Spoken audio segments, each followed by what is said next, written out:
Hello दोस्तों, मैं हूं मनोज कुमार। आप सभी का एम के स्टडी चैनल में हार्दिक स्वागत है। हम पढ़ रहे हैं क्लास 10 में केमिस्ट्री। उसमें दूसरा लेसन में एक बहुत ही इम्पोर्टेंट टॉपिक आ गया है, व्यंजक चूर्ण। ठीक है, ये क्या है? बहुत ही इम्पोर्टेंट है। ये पेपर में लगभग पूछे जाते हैं। 3 ही 4 हैं कि जो पेपर में पूछे जाते हैं बार बार। ठीक है, तो आज हम पढ़ते हैं व्यंजक चूर्ण के बारे में। तो सबसे पहले इसका हम रासायनिक नाम, व्यंजक चूर्ण का रासायनिक नाम क्या है? Calcium chloro hypochloride. ठीक है, यानी कैल्शियम क्लोरो हाइपोक्लोराइड या क्लोराइड ऑफ लाइम अथवा क्लोरो यानी कि क्लोरीनेटेड लाइम। ठीक है, ये इसका नाम तमाम प्रकार से दिए गए हैं। तो पेपर में आपको जो भी आसान लगते हैं वो एक नाम याद कर लीजिएगा। ठीक है, इसके अलावा भी सामान्य नाम जो लगभग हम लोग बहुत दिनों से जानते हैं, जिसका नाम क्या है? ब्लीचिंग पाउडर तो लगभग सारे बच्चे जानते हैं। ठीक है, ये व्यंजक चूर्ण जो है यही नाम भले ना जानते हो, लेकिन ब्लीचिंग पाउडर बहुत दिनों से जानते हैं, क्योंकि ये क्या, इसको क्या कहते हैं? लाल दवा कहते हैं। ठीक है, इसका अणु सूत्र क्या होता है? CaOCl2। CaOCl2। और इसका अणुभार कितना होता है? 127 होता है। समझ में आ रहा है ना सबको कि इसका अणुभार जो है, अणुभार निकालने के लिए हम एक वीडियो अलग से बना देंगे, जिसमें अणुभार निकालने के लिए सारे बच्चे आराम से सीख जाएंगे। ठीक है, अणुभार, संयोजकता, ऑक्सीकरण अवस्था, ये सब निकालने के लिए हम एक अलग से वीडियो बनाएंगे, जिसमें आप लोग अगर अच्छे से अभी से अणुभार संयोजकता निकालना सीख जाएंगे तो इंटर या 11 और 12 में आपको कोई भी दिक्कत नहीं रहेगी। जो भी दिक्कतें हैं सब यहीं पे सॉल्व हो जाएगी।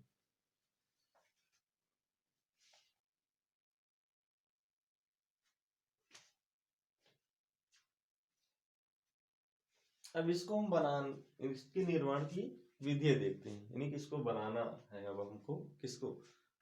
व्यंजक चूर्ण को। ठीक है, व्यंजक चूर्ण को निर्माण करने के लिए सबसे पहले आप क्या करेंगे?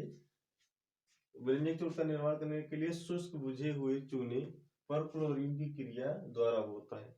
तो आप लोग बताइए, बुझा चूना किसको कहते हैं? बुझा चूना किसको कहते हैं पता है? कैल्शियम हाइड्रोक्साइड को। कैल्शियम हाइड्रोक्साइड को क्या कहते हैं? बुझा हुआ चूना। तो हम ले लेते हैं बुझा हुआ चूना, CaOH का होल ट्वाइस प्लस Cl2। तो ये क्या बना देता है? CaOCl2 plus H2O plus H2O बना देता है। ठीक है, समझ में आ रहा है ना?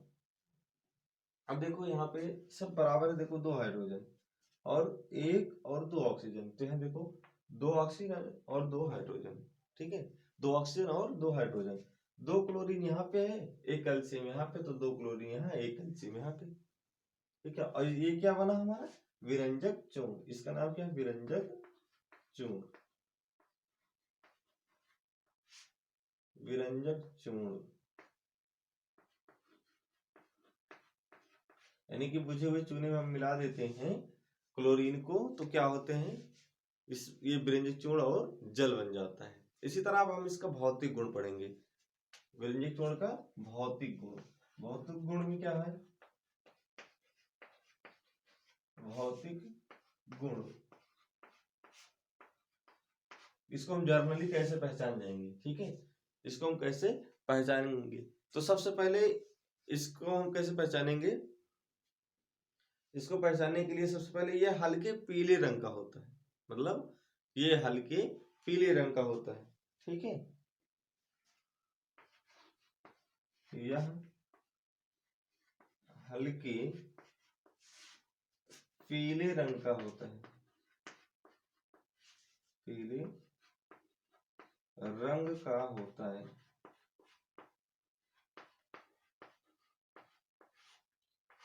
ये तो नंबर 1 हो गया। नंबर 2, यह जल में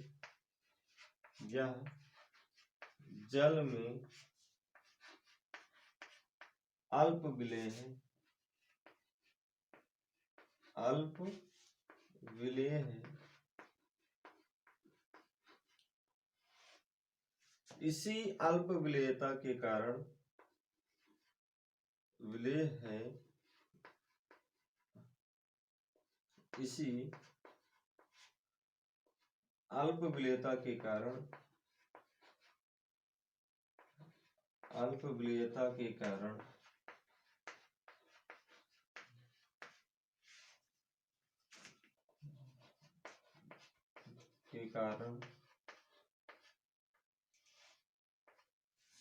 इसी अल्प विलेयता के कारण इसमें क्या होती हैं, अशुद्धियां घुली होती हैं, इसमें अशुद्धियां घुली रहती हैं।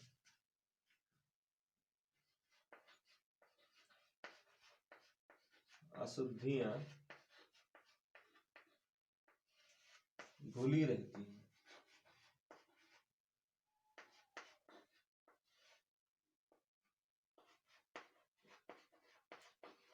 इन अशुद्धियां घुली रहती हैं, ठीक है। यानी इसमें अशुद्धियां, इस जल में जब अल्प विलेय है तो इसमें क्या है, अशुद्धियां घुली रहती हैं। अब क्या करेंगे, आगे हम पढ़ेंगे इसमें, और इसका भौतिक गुण में कैसे पहचानेंगे। तो यह इसका कलर कैसा होता है, हाँ, इसका जलीय विलेन जो होता है, इसका जलीय विलेन वो कैसा होता है, दूधिया कलर का होता है, ठीक है। इसका जलीय विलेन कैसा होता है, दूधिया कलर का। तीसरा कैरेक्टर हम इसका जानेंगे, इसका जलीय विलेन, इसका जलीय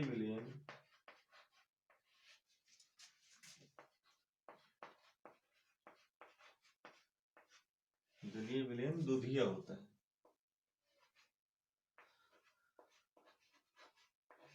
दूधिया होता है।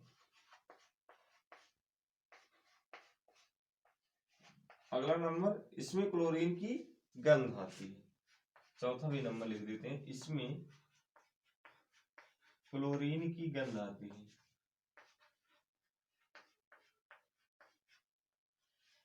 क्लोरीन की गंध आती है।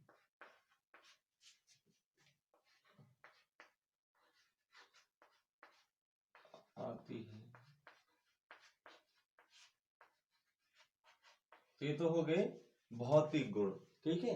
ये क्या हो गए, भौतिक गुण। अब हम पढ़ेंगे इसके आगे रासायनिक गुण। उसके रासायनिक गुण में क्या क्या है, इसको हम रासायनिक गुण में कैसे पहचानेंगे।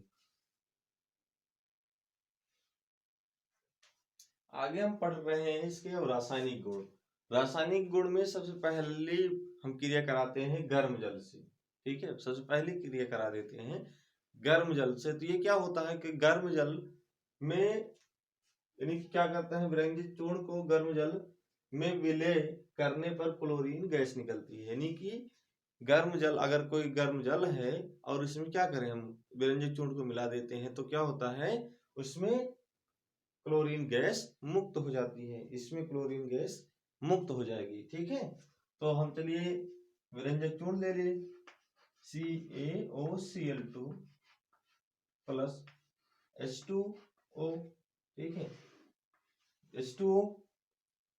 और ये क्या करे, ये गर्म है, यानी कि इसको हम गर्म करके मिलाए हैं।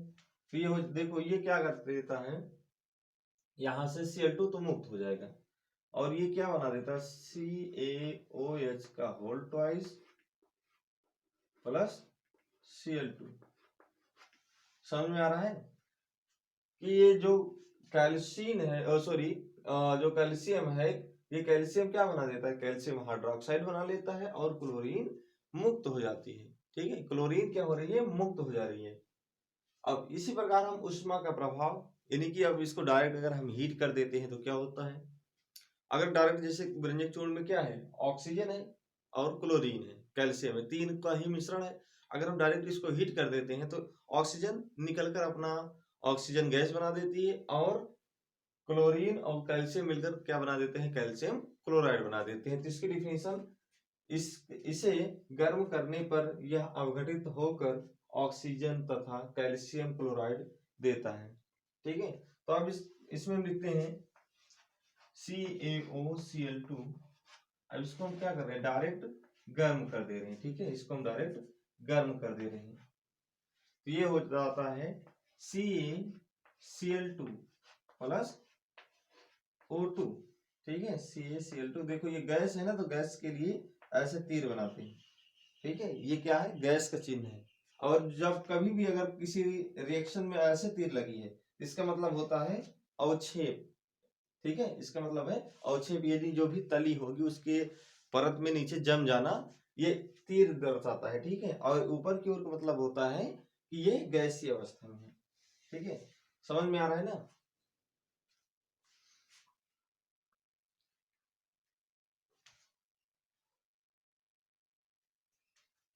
अब आगे हम पढ़ेंगे उत्प्रेरकीय प्रभाव। उत्प्रेरक मतलब समझते हैं, जैसे कि कोई क्रिया हो रही है और उस क्रिया की दर को बढ़ा दे, ठीक है, क्रिया की दर को बढ़ा दे, उसको क्या कहते हैं, उत्प्रेरक कहते हैं, ठीक है। तो उत्प्रेरकीय प्रभाव, अभी उत्प्रेरक हम बता देते, जैसे कि गांव में झगड़ा हो रहा है, ठीक है, झगड़ा होते समय कि कोई व्यक्ति कहता नहीं है कि तुमको ऐसे क्यों कह रहा है, मतलब क्या कर रहा है वो, उसके ऊपर पानी चढ़ा रहा है, यानी कि उत्प्रेरक का काम कर रहा है, ठीक है। उन दोनों झगड़ों के, यानी कि उन दोनों के बीच हुए झगड़ों को क्या कर रहा है, उत्प्रेरक काम कर रहा है, यानी कि बढ़ा रहा है, कह रहा है कि कैसे तुम ये कह रहे हैं, ठीक है। उसी प्रकार क्या है कि विरंजक चूर्ण को अगर कोबाल्ट क्लोराइड की उपस्थिति में, यानी कि कोबाल्ट क्लोराइड की उपस्थिति में अगर हम क्रिया कराते हैं तो ऑक्सीजन गैस मुक्त होती है। तो हम यहां लिखेंगे विरंजक चूर्ण, ठीक है, और किसकी उपस्थिति में, ये उपस्थिति होती है CaOCl2 की, यानी कि कोबाल्ट क्लोराइड की। तो ये क्या करता है, CCl2 यानी कि CaCl2 प्लस O2 गैस मुक्त हो जाती है, प्लस O2 गैस मुक्त हो जाती है, ठीक है। तो देखिए यहाँ पे ऑक्सीजन की संख्या 2 है, तो यहाँ क्या करेंगे, हम 2 से गुणा कर देंगे, ऑक्सीजन बराबर होगी कैल्शियम की संख्या 2, इधर 1, यहाँ पर भी 2 से हम गुणा करा देंगे। तो समझ में आ रहा है ना कि उत्प्रेरक का काम क्या करता है, क्रिया को, यानी कि अभिक्रिया की दर को क्या कर दे, बढ़ा दे, उसी को क्या कहते हैं, उत्प्रेरक कहते हैं। तो आगे हम पढ़ेंगे कार्बन डाइऑक्साइड तथा तन अम्लों से क्रिया। तो कार्बन डाइऑक्साइड या तन अम्लों से क्रिया क्रिया विरंजक चूर्ण से कराने पर क्लोरीन गैस मुक्त होती है, जिसे प्रायप जिसे प्रायप क्लोरीन भी कहते हैं। तो चलिए हम सबसे पहले विरंजक चूर्ण ले लेते हैं, Cl2 प्लस कार्बन डाइऑक्साइड से क्रिया करा देते हैं, कार्बन डाइऑक्साइड से क्रिया कराते हैं। तो ये सबसे पहले क्या बनता है हमारा, ये सबसे पहले बन जाएगा हमारा कैल्शियम कार्बोनेट, ठीक है, कैल्शियम कार्बोनेट बन जाता है और क्लोरीन गैस मुक्त होती है। इसमें कहा गया है ना कि क्लोरीन गैस मुक्त होती है। देखो ये एक ऑक्सीजन, मतलब इधर 2 ऑक्सीजन 1 ऑक्सीजन, ये मिलकर क्या बना देते हैं, 3 ऑक्सीजन, यानी कि CaCO3 बना देते हैं, ठीक है, और प्लस Cl2 गैस मुक्त हो जाती है, ठीक है। समझ में आ रहा है कि कार्बन डाइऑक्साइड से क्रिया कराने पर क्या होते हैं, कैल्शियम कार्बोनेट, इसका नाम लिख देते हैं कैल्शियम कार्बोनेट,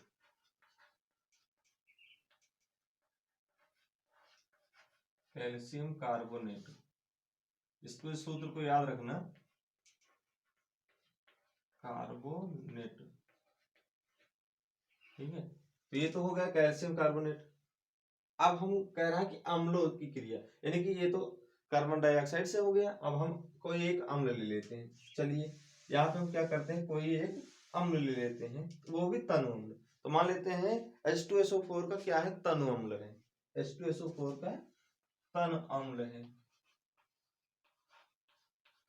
इसकी क्रिया करा देते हैं।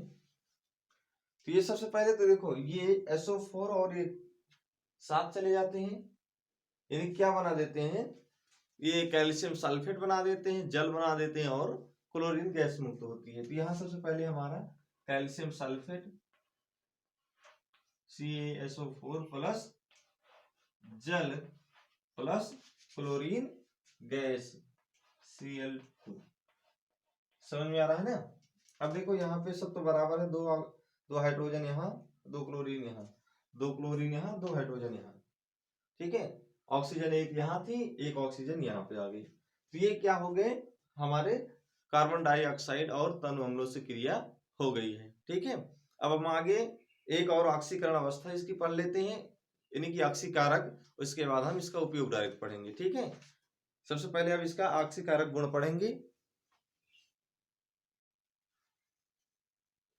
आगे हम ऑक्सीकारक गुण पढ़ेंगे। तो ये ऑक्सीकारक गुण में क्या करता है, यह सोडियम आर्सेनाइड, यानी ये सोडियम आर्सेनाइड का फार्मूला होता है, को सोडियम आर्सेनेट, ये आर्सेनेट का फार्मूला होता है, में ऑक्सीकृत कर देता है, यानी कि सोडियम आर्सेनाइड को सोडियम आर्सेनेट में ऑक्सीकृत कर देता है, ठीक है।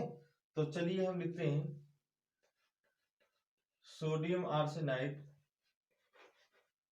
AsO3 प्लस CaOCl2, ये किसमें बदल देता है, ये बदल देता है Na3AsO4 प्लस CaCl2, ठीक है, CaCl2 में बदल देता है, ठीक है। तो इसका नाम क्या है, सोडियम आर्सेनेट। अब इसी तरह हम बी नंबर इसमें देखते हैं कि यह अम्लीय माध्यम में पोटेशियम आयोडाइड को आयोडीन में ऑक्सीकृत कर देता है। तो चलिए इसको भी हम देख लेते हैं कि व्यंजक चूर्ण ले लिए, ठीक है, प्लस हम अम्लीय माध्यम यानी एसिटिक अम्ल ले लेते हैं, ठीक है। क्या ले लेते हैं, एसिटिक अम्ल। एसिटिक अम्ल का फार्मूला क्या होता है, CH3COOH प्लस KI, क्योंकि कह रहा है कि अम्लीय माध्यम में पोटेशियम आयोडाइड, यानी कि ये तो हमारा इधर का कंडीशन पूरा कंप्लीट हो गया। अब क्या कहता है कि आयोडीन को ऑक्सीकृत कर देता है, यानी कि आयोडिक अम्ल में, यानी सॉरी आयोडीन को ऑक्सीकृत कर देता है। तो देखो सबसे पहले यहां से ये मिला के यहां तक, और ये कैल्शियम, ये मिला के कैल्शियम एसीटेट बना देंगे, और ये एक ऑक्सीजन और ये H, ये निकलकर बाहर H2O के रूप में चले जाएंगे, और ये I भी मुक्त हो जाएगी, और K और Cl भी मिल जाएंगे एक दूसरे। तो देखिए कैसे, यहां लिखेंगे CH3COO का whole twice C, calcium acetate. समझ में आ रहा है ना कि ये यहाँ इतना अभी छूट रहा है इधर, और इधर से H छूट रहा है, बाकी हो गया है। अब क्या मुक्त होता है, आयोडीन, आयोडीन मुक्त हो गया, प्लस अब देखो यहाँ से K बच रहा है और इधर Cl है, तो KCl बना देता है। क्या बना देता है, KCl, ये हो गया। अब इधर क्या बच रहा है, H बच रहा है, और इधर O बच रहा है, तो ये क्या बना देता है, प्लस जल बना देता है, ठीक है। क्या बना देता है, जल। समझ में आ रहा है ना। अब देखो यहाँ H 2 हो गया, जबकि यहाँ पे H अकेला ही था, तो यहाँ पे देखो कैल्शियम एसीटेट यानी कि CH3COO कितने हैं, 2 हो गए, तो यहाँ पे 2 से गुणा कर देंगे, ठीक है, यहाँ पे 2 से गुणा। अब यहाँ पर भी देखो हाइड्रोजन बराबर हो गए ना, हाइड्रोजन बराबर हो गए, यहाँ 2 क्लोरीन थी, यहाँ पे एक ही है, यहाँ पे क्या करेंगे हम 2 से गुणा कर देंगे, तो के की संख्या 2 हो गई, और यहाँ पर भी 2 से हम गुणा करा देंगे, ठीक है। तो समझ में आ रहा है, इसका नाम क्या है, इसका नाम है एसिटिक अम्ल, नाम लिख लेना, एसिटिक अम्ल।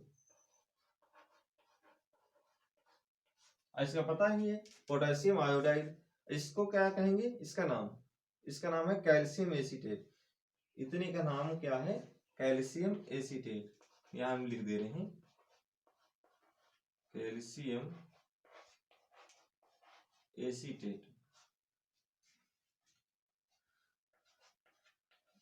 एसीटेट, ठीक है। इसका नाम क्या है, कैल्शियम एसीटेट है।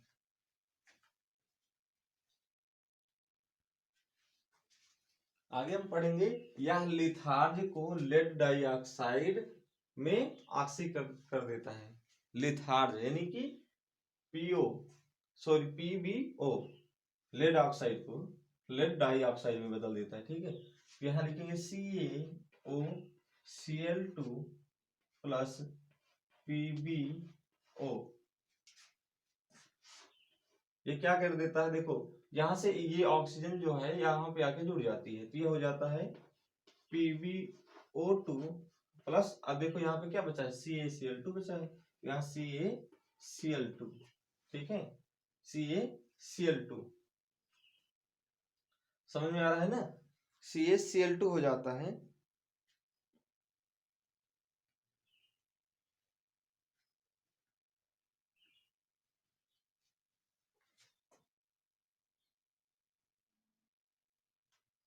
अब इसका हम उपयोग करते हैं, तो इसका उपयोग क्या है, जीवाणुनाशक के रूप में, यानी कि जीवाणुनाशक जो हमारी दवा बनाई जाती है, जल के शुद्धिकरण में, हमें अभी बताया ना कि लाल दवा का नाम सुने थे, उसी को यानी कि जल में मिला दिया जाता था, तो जो उसमें बैक्टीरिया होती थी वो मर जाती थी।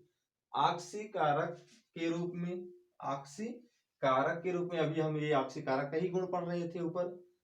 फिर क्लोरोफार्म के निर्माण में, और सबसे इंपॉर्टेंट इसमें है ऊन को सिकुड़ने से, जो ऊन क्या होते हैं, ऊन बटुर जाते हैं यानी कि सिकुड़ जाते हैं, उनसे बचाने के लिए इसका प्रयोग करते हैं। और चीनी जो हमारी होती है सफेद कलर की दिखाई देती है, किसके कारण, ये विरंजक चूर्ण के ही कारण, क्योंकि हमने यहाँ पे लिखा है चीनी को सफेद करने में किसका उपयोग करते हैं, विरंजक चूर्ण का। तो आप लोग स्क्रीनशॉट लेना चाहते हैं तो ले लीजिए।